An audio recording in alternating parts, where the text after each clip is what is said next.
One of the things people say to me a lot, one of the complaints I get about this show is that I talk about God so much. Stop harping on God. Why do you have to talk about God all the time? You know, I can be a good person and I can be a good conservative without God. Nothing's so great. I totally get it. And yes, you can be a good person, a wonderful person, and there are many awful people who believe in God, many good people who don't believe in God, many good conservatives who don't believe in God, and many people who are not very good conservatives who do. My only point about this is your philosophy doesn't make sense. If you're a good person who doesn't believe in God, your philosophy doesn't make sense. And the problem with having a philosophy that doesn't make sense is that under pressure, it collapses. And that's some of the stuff we're seeing in our culture today is people who can't defend their positions because they don't know why they hold them.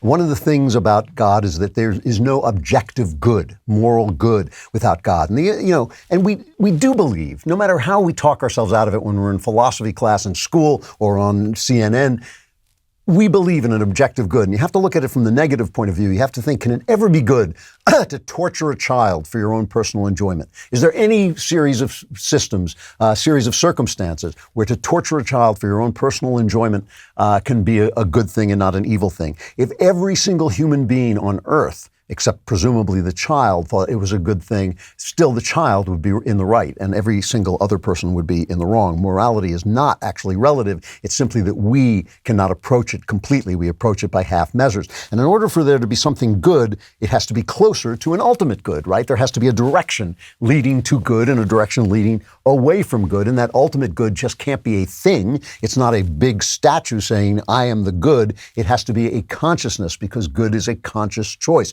It has to be a living consciousness that can choose, that is free to choose, because good is always something free, is always the free conscious choice. A tornado may destroy a million things, but it's not evil. So good is always a conscious choice. And that's why I think if you believe that there is such a thing as objective good, you believe in God whether you know it or not. And if knowing it gives you more power because you can make the arguments you have to make when the pressure is on.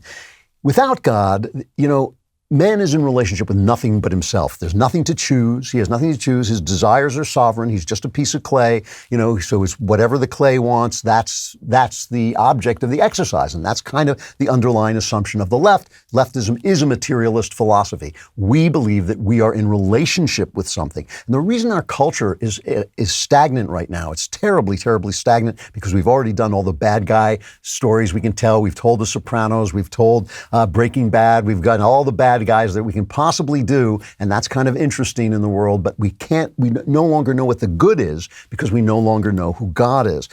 And the thing about having no belief in God is that you only can tell one story. You can only tell the story of how absurd everything is. And that story can be told well. Waiting for Godot is a wonderful play about that story, but it's still the same story every single time. The diversity of storytelling comes from individuals, unique individuals, striving toward this good that they see in themselves, but they either can't reach or can start to reach. And that's what makes stories. And that's why there's a million stories, a million endless stories to tell, because there are a million kinds of people, endless, infinite numbers of people. But if all those people are just pieces of clay, the only story you can tell about them is how absurd there is. So I was watching this show, Bo Burnham's Inside on Netflix, and it's very popular. And Bo Burnham is a very, very talented comedy writer and satirist, really talented, and the show is very entertaining. He was a comedian. Burnham was a comedian who has so many anxiety attacks he couldn't perform anymore. So he stopped performing, went away for 5 years, and at the end of 5 years, he thought, I think I'm saner than I was. I think I've kind of come around to being stronger mentally than I was. I'll go back into performing. And then the pandemic hit, and he was forced to stay in his room for a year. And so he wrote over the course of a year. Alone inside this room, he did this really quite creative performance of his songs and his comedy called Inside, because he's spending the year inside. And he's really talented, and it's an impressive and entertaining show, especially the satirical parts of it. And I'm going to criticize the show. He's very woke and he's very left-wing in his politics, but so what? That's his politics. You can make a good show with that.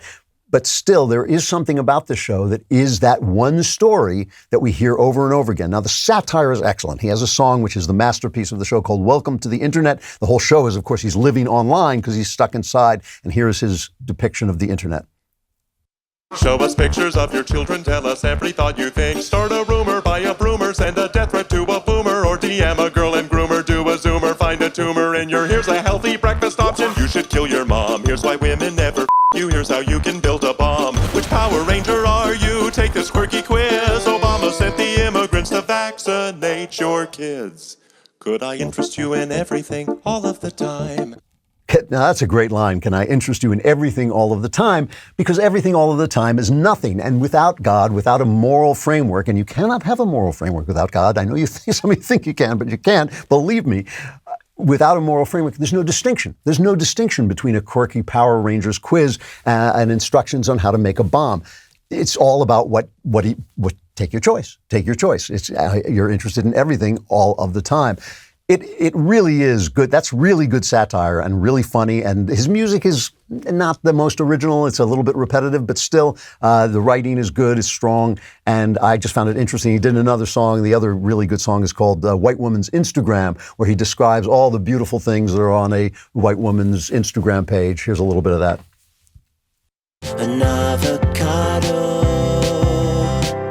a poem written in the sand, fresh fallen snow on the ground, a golden retriever in a flower crown. Is this heaven, or is it just a white woman, a white woman's Instagram? That's really good stuff. Very observant, and again, but the thing about satire, and I do satire on the show, I open the show with satire, is it's essentially negative. In satire, you are making fun of a system that isn't working or a person who's doing something stupid. It's like critical theory, right? It's like critical theory. You can always criticize, but underneath that criticism, there is a positive assumption that you have something better to offer. And if you don't start to offer that system, that something better, then really your satire is kind of complaining. It's complaining. If you have nothing better to offer, your satire is just complaining. It's just kvetching. And the problem with the show Inside, is that the satire is excellent. Every time he describes the internet, it's just terrific. But once he starts to get into his own self-reflection, it becomes the same old thing. So he does one thing where he talks about the fact that he does a song, and then he comments on the song, and then he comments on himself commenting on the song, and it just becomes this infinite regress, a house of mirrors. Here's a little bit of that. It's pretty unlikable that I feel this desperate need to be seen as intelligent, and the video's ending here. Hey everybody, it's funny to cut right on. Look, I'm very confused. See, I'm very, very confused because I'm staring at myself. I don't know what I'm looking at, and I'm starting to catch up. Now I'm realizing what's going on, and now I'm deciding to react to the reaction. Without God, you're in a dialogue with yourself all the time, constantly in a dialogue with yourself, constantly in that infinite regress, hall of mirrors. And, one of the things about this show that really moved me is he reminded me, he's about 30, he reminded me of myself at that age when I was suicidal. And I think that I worry about the kid. I actually do. You can't be in a dialogue without God. You can't be in a dialogue with anything but yourself. You can't ever know what reality is. You can't ever say, oh, yes, I will now stop. Everything is analysis. Everything is breaking things down. And like criticism, like critical theory, everything can always be broken down into smaller and smaller parts. Intelligent people, intellectual people have the same reaction to their intellects that a lot of guys have to their penis. Basically, it is a source of self-esteem and pleasure to them, so they begin to think it's a lot more important than it is, okay? Your intellect is a wonderful thing, and hopefully your penis is a wonderful thing, but it is not the center of the universe. There is a wholeness to be had when you let analysis go, when you stop analyzing things, and when you start to experience them as a whole human being because you are in contact with the image of yourself, which is on the big screen, which is God, the creation of yourself and the purpose that you were created for. This idea that when you have nothing, when you're not in dialogue with anything, that other people start to define you. Not only are you in this infinite regress, that you are defined by what other people think of you. And he makes this point, Bo Burnham makes this point inside, that he's living for the laughter of others, for the reactions that he gets from others, because they kind of define him. They give him life, and he has no, he worries, oh, am I making the world a better place with my comedy? But it doesn't really matter, because as he says, I want all eyes on me. So he's constantly criticizing himself, but he has nothing else to offer. There was a story in the New York Times, New York Times is a former newspaper, and there was a story in it about people who don't want the pandemic to end because they don't want to go out again. And there was one guy in it who was he's a black gay guy, and he is married to a white gay guy, and he doesn't want to go out again, and here he explains why. My husband is white, and we often have conversations with folks that we meet on the street, and I become invisible.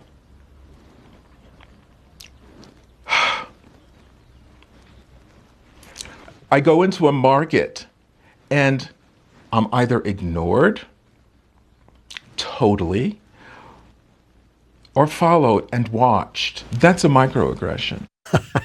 It's a grown man. It's a grown man worrying about a microaggression, It's like there are people in this world, seriously, there are people in this world hoping that they don't get macheted by a raving racist mob tomorrow. And he's worried that when he goes to this supermarket, people talk to his husband. Because he has nothing with which to define himself but other people. And Burnham has this stuff too. And it's interesting to me that, for instance, Bo Burnham never questions whether he should be locked inside, whether he should maybe go out and defy the lockdown orders. He never questions global warming. He never questions systemic racism. He never questions anything except his own purpose for being, because that's the thing he can't understand. So all of his self-reflection, while all of his satire is excellent, his music is excellent, his self-reflection is adolescent and second rate. He has one thing about suicide, and he's written a song about suicide. Why don't you just kill yourself, basically? And when he starts the second half of the show by saying, don't kill yourself, and this is what he says. And if you're out there and you're struggling with, suicidal thoughts and you want to kill yourself, I just want to tell you, don't.